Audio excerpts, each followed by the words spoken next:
स्वागत है आपका न्यू इंडिया में। इस न्यू इंडिया में अस्पताल जाते वक्त बीच रास्ते में अचानक से एम्बुलेंस का तेल खत्म हो जा रहा है। एम्बुलेंस में पड़ा ऑक्सीजन सिलेंडर खाली हो जा रहा है और उसी एम्बुलेंस में तड़प तड़प कर एक युवक की मौत हो जा रही है। 16 मई 2026 को उड़ीसा के 27 साल के प्रकाश कुमार हांडी, जो केंद्रीपाड़ा जिले में रहते थे, एक बेहद ही मामूली से शख्स, एक बेहद ही मामूली सा जवान जो अब इस दुनिया में नहीं है। आप बताइए कि इसकी मौत अस्पताल जाने की वजह से हुई, अस्पताल जाते वक्त हुई, या आपको लगता है कि अस्पताल जाते वक्त सरकार की लापरवाही ने उसे मार डाला?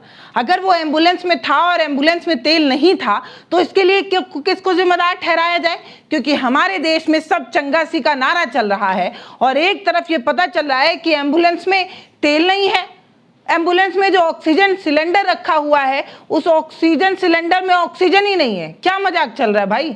आपको पता है एम्बुलेंस का जब तेल खत्म हुआ, जब ऑक्सीजन सिलेंडर खाली हुआ, तब प्रकाश की एम्बुलेंस एक पुल के ऊपर थी। ट्रैफिक के बीच खचाखच वो एम्बुलेंस खड़ी थी। जान की गुहार लगाने के लिए इन लोगों ने तमाम गाड़ियों से लिफ्ट मांगी, मिन्नतें की कि मेरे बच्चे को अस्पताल तक ले जाइए। लेकिन लोगों ने क्या किया? अपने जेब से चमचमाता हुआ स्मार्टफोन निकाला और वीडियोग्राफी करने लगे। ये जो बीमारी है ना, वो सबसे गंदी और सबसे खराब बीमारी है। अरे भाई, मदद नहीं कर सकते हो तो मत करो, अपनी गाड़ी साइड से लेकर निकल जाओ। ये वीडियो बनाने की नौटंकी क्या है? तुम वीडियो बना के उसकी जान बचा सकते हो? नहीं बचा सकते। तो फिर वीडियो बनाकर उसके घाव पर मिर्च क्यों छिड़क रहे हो? कैसे मानव बचे हैं हम ना? हम कितना अजीब हो चुके हैं कि एक आदमी मर रहा है और हम वीडियो बना रहे हैं। शर्म आनी चाहिए, मतलब सच में शर्म आनी चाहिए। अमृत काल के इस जगमगाते दौर में एक देशवासी के जान की कीमत क्या है? 5 ट्रिलियन के डॉलर वाली अर्थव्यवस्था में एक तड़पते हुए नौजवान के लिए हम 5 लीटर पेट्रोल तक नहीं जुटा पा रहे हैं। ये शर्म की बात है।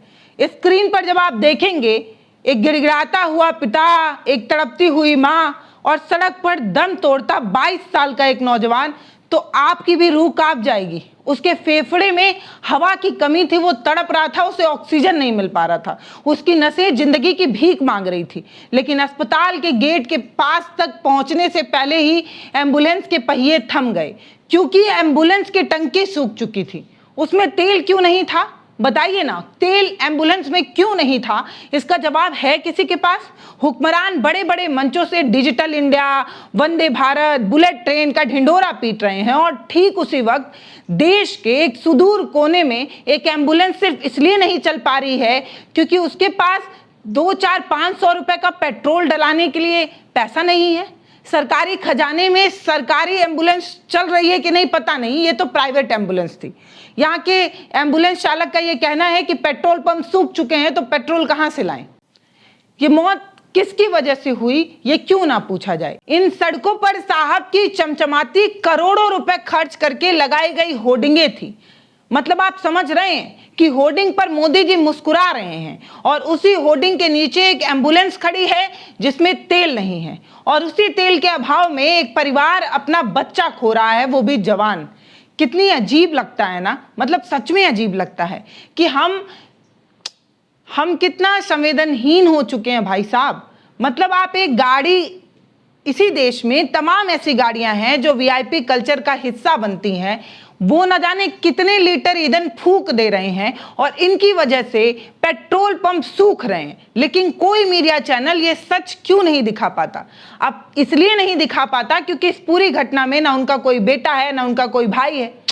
अगर ऐसा कुछ होता तो ऐसी चीजें नहीं होती। कैग की रिपोर्ट ये कहती है कि देश के कई राज्यों में जो स्वास्थ्य की बुनियादी जरूरतें हैं, जो बुनियादी ढांचा है, वो बहुत बुरी हालत में है। रिपोर्ट के मुताबिक ग्रामीण इलाकों में तो एम्बुलेंस सेवाएं जा ही नहीं पा रही हैं। उनका ये कहना है, इस रिपोर्ट का ये कहना है कि जो 20% गाड़ियां हैं वो रखरखाव के अभाव में या ईंधन की कमी के कारण समय पर पहुंच ही नहीं पाती हैं। केंद्रीय स्वास्थ्य मंत्रालय का डेटा खुद ये कहता है कि ग्रामीण इलाकों में आपातकाल की स्थिति होने पर समय के भीतर एम्बुलेंस जो है वो नहीं पहुंच पाती है। अगर पहुंचती भी है तो उसकी दर आधे से कम होती है। मतलब आप समझ रहे हैं, अगर आपको दिल का दौरा पड़ जाए तो आपकी दुर्घटना हो सकती है, लेकिन एम्बुलेंस नहीं पहुंचेगी। आपको भगवान भरोसे छोड़ दिया जाएगा, क्योंकि सरकार की रफ्तार जो है वो विज्ञापनों में है, सड़कों पर नहीं। वो कहा जाता है ना, नाम बड़े दर्शन छोटे। सरकार इसी पर सटीक बैठती है। सरकार कहती है कि हमने देश को डिजिटल बना दिया है, आयुष्मान कार्ड बांट दिए हैं। अरे साहब, उस आयुष्मान का क्या करें? उस आयुष्मान कार्ड को लेकर उसका अचार डाल दे। जब मरीज अस्पताल जाने से पहले ही उसका एम्बुलेंस तेल की वजह से सड़क पर रुक जा रहा है, तो वो कार्ड जेब में रखकर ही क्या कर पाएगा? जब अस्पताल जाएगा तब तो आपका कार्ड दिखाकर दवा में और चीज में उसको राहत मिलेगी। यहां तो अस्पताल ही नहीं पहुंच पा रहा है। दुख तो इस बात का है, आयुष्मान कार्ड जेब में धरा का धरा रह गया, लड़का सड़क पर दम तोड़ दिया। ये डेटा क्या बताता है? ये डेटा इस बात की गवाही देता है कि सरकार का ध्यान स्वास्थ्य सेवाओं को सुधारने पर बिल्कुल भी नहीं है। स्वास्थ्य सेवाओं के नाम पर सिर्फ इवेंट मैनेज किए जा रहे हैं। जब तक कैमरे की लाइट ऑन होती है तब तक सिस्टम दुरुस्त नजर आता है, और जैसे ही कैमरा ऑफ होता है सिस्टम वेंटिलेटर पर चला जाता है। यही सच्चाई है। आप समझ रहे हैं, विज्ञान और प्रौद्योगिकी मंत्री हैं कृष्ण चंद्र पात्रा, वो खुलेआम कह रहे हैं कि हमारे पास कम से कम 13 दिन का ईंधन है, ईंधन का भंडारण है, सब कुछ कंट्रोल में है भाई साहब, किसी तरीके की कोई दिक्कत नहीं है। जब आका ही कह रहे हैं कि सब चंगा सी, तो उनके मंत्री लोग तो कहेंगे ही स्थिति अंडर कंट्रोल है। जब सब कुछ कंट्रोल में है तो एम्बुलेंस का तेल कैसे खत्म हुआ, ये क्यों ना पूछा जाए? जब सब कुछ कंट्रोल में था तो प्रकाश की जान क्यों गई? आपने प्रकाश की जान क्यों नहीं बचाई, बताइए मुझे। एम्बुलेंस तेल के अभाव में सड़क पर कैसे रुक गया जब आपके सभी पेट्रोल पंप पर पेट्रोल था? अगर जानबूझकर हुआ, एम्बुलेंस वाले ने जानबूझकर किया, तो आप उसी पर कार्रवाई कर दीजिए। कम से कम यही मान लिया जाए कि उस एम्बुलेंस वाले की गलती थी, है ना? समझ रहे हैं आप मैं किस तरफ इशारा कर रही हूं? ये वही सरकार है जो हर चुनाव में डबल इंजन की रट लगाती है। मोदी जी बार बार ये कहते हैं कि सब कुछ कंट्रोल में है। उड़ीसा की बीजेपी सरकार ये कह रही है कि उनके पास 13 दिन का स्टॉक है, फिर भी एक प्राइवेट एम्बुलेंस जान नहीं बचा पा रहा है। जान बचाने के लिए वो तेज रफ्तार में चलता है, लेकिन बीच पुल पर आकर रुक जाता है, क्योंकि सरकार ने ना तो ईंधन सप्लाई सुनिश्चित की है और ना ही इमरजेंसी वाहनों को प्राथमिकता दी है। इनकी रैलियों में हजारों गाड़ियां चलेंगी और उसमें तेल न जाने कहां से आ रहा है, लेकिन एम्बुलेंस को तेल नहीं मिल पा रहा है जिसमें एक शख्स की जान टिकी हुई है। दोस्तों याद रखिएगा, कोविड के समय में भी हमने देखा था कि देश ऑक्सीजन की कमी से जूझ रहा था, बेड की कमी थी, दवाइयों की कमी थी, लोग सड़क पर तड़प रहे थे और सरकार तब भी कह रही थी कि स्थिति अंडर कंट्रोल है। आज फिर से वही कहानी दोहराई जा रही है। फर्क सिर्फ इतना है कि अभी 2026 है और मौत एम्बुलेंस में हो रही थी, तब तो एम्बुलेंस मिलना भी दूभर था। अंतर सिर्फ इतना हुआ है कि हम सड़क से एम्बुलेंस तक पहुंच गए हैं, न जाने कब अस्पतालों तक पहुंचेंगे, बस यही तो सवाल है। और अस्पताल में भी पहुंच जाएंगे तो इलाज मिलने में हमें कितना साल लगेगा? अभी 2026 में हो सकता है 46 या 50 आते आते हम अस्पतालों में इलाज की कंडीशन की स्थिति तक पहुंचे। अब बात करते हैं उस खेल की जिसमें सब कुछ खेला जा रहा है। हमारे यहाँ होता क्या है, एक कॉर्पोरेट कंपनी होती है और वो सरकार की चहेती होती है, और सरकार उसी के प्रेम में पीपीई मॉडल चलाता है। साधारण भाषा में आप समझिए तो सरकारी काम किसी निजी कंपनी को थमा दिया जाता है। वो निजी कंपनी जो सरकार की चहेती है, जिसे सरकार को बहुत प्यार है, और सरकार वाहवाही लूटते हुए ये बताती है कि हमने इस कंपनी को ये सेवाएं करने का मौका इसलिए दिया है ताकि ये समय पर एम्बुलेंस पहुंचा पाए। आप क्यों नहीं पहुंचा पा रहे हैं? आप तो जनसेवक हैं ना, आपको तो हमने सेवा के लिए चुना है, तो आप किसी प्राइवेट कंपनी को सेवा के लिए क्यों चुन रहे हैं? क्या इसके लिए आपने हमसे परमिशन मांगी थी?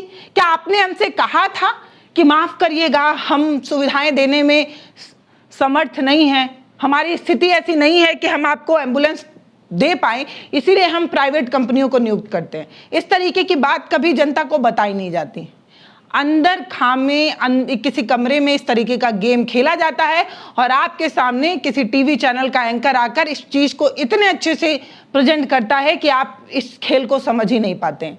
आपको ये बताया जाता है कि प्राइवेट कंपनियों को देने का मतलब ये है कि जो एम्बुलेंस होंगे वो हाईटेक होंगे, उसमें जीपीएस लगा होगा, उसमें एसी लगी होगी, उसमें जो मरीज है वो मिसाइल की रफ्तार में अस्पताल तक पहुंचेगा। इसी तरीके की चीजें तो बताई जाती है ना। एक कहावत है, ऊंची दुकान फीकी पकवान, बस वही हो रहा है। निजी कंपनियों को सरकार की तरफ से प्रति किलोमीटर और प्रति गाड़ी के हिसाब से एक मोटा भुगतान मिलता है। जनता के टैक्स का पैसा इन कंपनियों की तिजोरियों में डाला जा रहा है और कंपनियां क्या कर रही हैं, ना तो ड्राइवर को महीने में तनख्वाह देती हैं, पर मंथ इन ड्राइवरों को उनकी तनख्वाह भी नहीं मिल पा रही है। एम्बुलेंस का मेंटेनेंस तो बहुत दूर की बात है, वो पैसा दबा लिया जाता है। जब ड्राइवर पेट्रोल पंप पर जाता है तो पेट्रोल पंप का मालिक उससे कहता है कि पहले पुरानी उधारी चुकाओ, फिर आगे आना तेल डलवाने। इस तरीके की स्थिति है। लेकिन ये सब खबरों में कहाँ है? किसे फर्क पड़ता है? किसे जरूरत है? भाई साहब, आप हिंदू राष्ट्र में रह रहे हैं और आप अस्पतालों की बात करेंगे। आप हिंदू राष्ट्र में रह रहे हैं, आप नौकरियों की बात करेंगे और इस तरीके की बात करके फायदा किसको है? इस तरीके की बात करेंगे तो आप देशद्रोही घोषित नहीं कर दिए जाएंगे। विपक्ष के इशारे पर नाचने वाली कठपुतली नहीं है आप। इस तरीके का सवाल तो वही पूछते हैं जो विपक्षी हैं, जो राष्ट्र के साथ नहीं हैं, जो देश से प्रेम नहीं करते हैं, वो इस तरीके के सवाल पूछते हैं। कंपनियों के मालिक बड़े बड़े शहरों में वातानुकूलित कमरे में बैठकर, एसी वाले कमरे में बैठकर मुनाफा कमा रहे हैं और हमारे और आपके बच्चे एम्बुलेंस में तेल के अभाव में तड़प तड़प जा रहे हैं। सरकार ने ठेका दिया और जिसकी जिम्मेदारी थी उसने पल्ला झाड़ लिया। इसी वजह से यह हादसा हुआ है। क्या इसके लिए किसी निजी कंपनी को जिम्मेदार ठहराया जाए या सरकार को? यह आपको बताना होगा। इस पूरे मामले में उड़ीसा कांग्रेस के प्रदेश अध्यक्ष भरत चंद्र दास ने ट्विटर पर ट्वीट करते हुए कहा कि एम्बुलेंस का बीच रास्ते में फ्यूल खत्म हो जाना, एक मरीज की जान चले जाना, डबल इंजन के सरकार की नाकामी की सबसे डरावनी वाली झलक है। प्रधानमंत्री के इस दावे का क्या हुआ जब वो कह रहे थे कि सब कुछ अंडर कंट्रोल है? उड़ीसा सरकार अब भी सच्चाई से मुंह मोड़ रही है। इसके अलावा बीजेडी के भी लोगों ने सरकार पर निशाना साधा और कहा कि यह सिर्फ एक घटना नहीं है, यह सिस्टम का फेल्योर है। आप समझिए, स्वास्थ्य विभाग चरमरा चुका है, इमरजेंसी सर्विस के नाम पर कोई चीज बची नहीं है और ईंधन प्रबंधन तो शर्मनाक है। लेकिन सरकार के मंत्री अब भी कह रहे हैं कि 13 दिन का तेल है हमारे पास। ये 13 दिन का राग जो मंत्री जी अलाप रहे हैं, उनसे ये पूछना चाहिए कि अगर एम्बुलेंस को तेल नहीं मिल पा रहा है तो ये तेल जा कहाँ रहा है? कौन ऐसा है जो दिन रात बैठकर तेल पिए जा रहा है कि इन एम्बुलेंस के हक का तेल भी पी ही जा रहा है? अगर कोई ऐसा है तो उसे पकड़िए, फौरन गिरफ्तार कीजिए। कहीं ऐसा ना हो कि आपको किसी रैली में जाना हो, किसी समारोह में जाना हो और आपकी गाड़ी के लिए तेल ना हो। बहुत ज़रूरी है सतर्क और सावधान होने का। अगर कोई ऐसा है जो आपकी छवि को धूमिल करना चाहता है तो आप उसे ज़रूर पकड़िए। फिलहाल इस पूरी घटना पर आपकी क्या राय है वो आप हमें कमेंट सेक्शन में बताइएगा। कि हमने सरकार को चुना इसलिए था कि वो हमारे हक का काम करेगी। हमने टैक्स सरकार को इसलिए दिया था ताकि ज़रूरत पड़ने पर वो हमारी मदद के लिए वो सुविधाएं खड़ी करेगी। लेकिन सरकार ने चोरी छुपके वो सारा काम किसी प्राइवेट कंपनी को दिया और प्राइवेट कंपनी ने हमारे टैक्स के सारे पैसे को बिना डकार लिए पचा लिया है। बस सच्चाई इतनी सी है। नमस्ते।